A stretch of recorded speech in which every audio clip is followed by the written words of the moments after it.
Okay, so let's talk about love songs. But forget the sweet, simple stuff for a minute. We're gonna go way beyond the fairy tales and dive into the songs that are all about the messy, complicated, and let's be honest, sometimes totally destructive side of modern love. Right? I mean, look at this. On one side, you've got the classic story we all know, happily ever after, you complete me. But on the other side, well, those are lyrics from some of the biggest pop hits out there. These songs are telling a much, much more complicated story about power, heartbreak, and yeah, even revenge. So, this is our journey. We're gonna see how pop music basically stopped pretending and started mapping out what modern love actually looks like.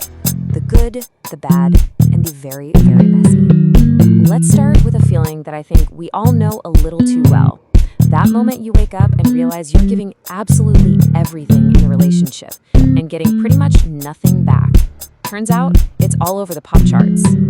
You know, there's actually a term for this pulled right from relationship psychology.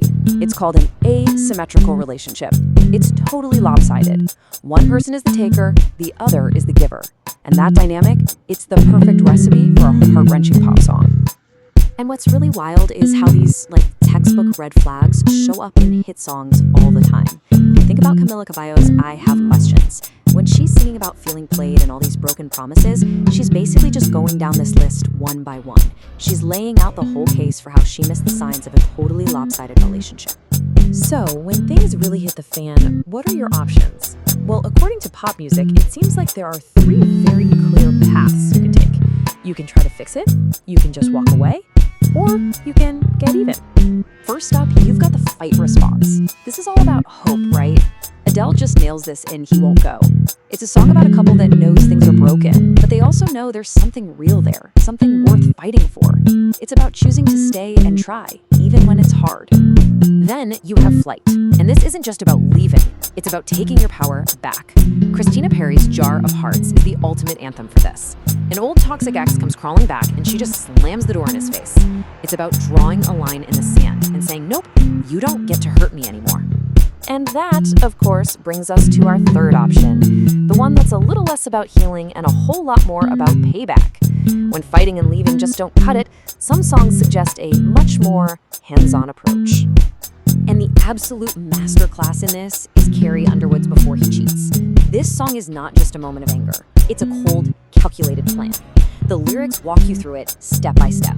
She carves her name into his seats, she takes a baseball bat to both headlights. I mean, she's not just wrecking his truck, she is systematically dismantling a symbol of his identity as payback. It's brilliant. Okay, so we've seen relationships that implode out in the open. But what about the ones that were never meant to see the light of day in the first place? This is the world of secret affairs. And really, who did this better than Whitney Houston? Saving All My Love for You is the song about being the other woman.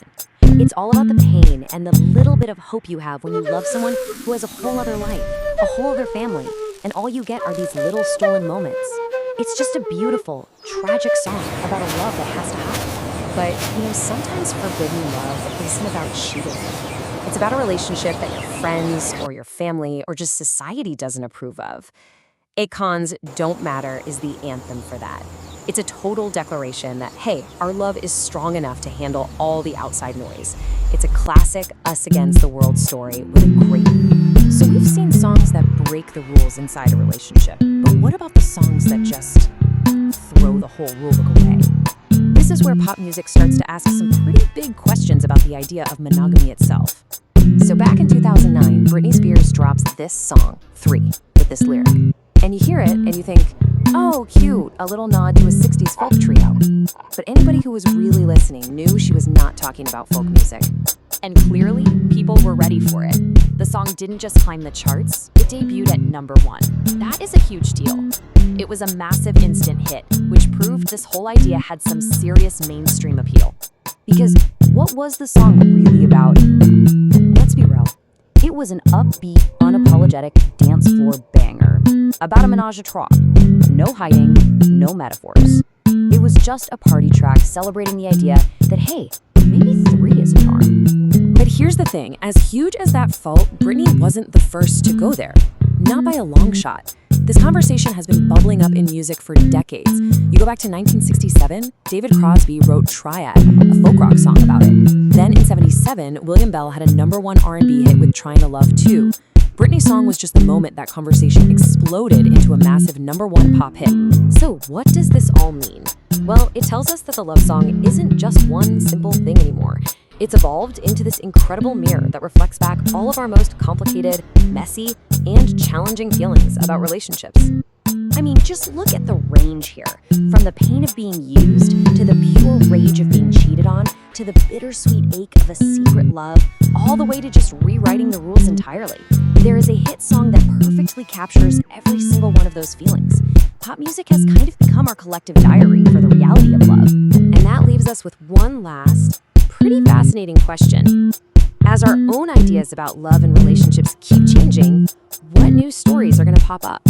What are the hit songs of tomorrow going to have to say?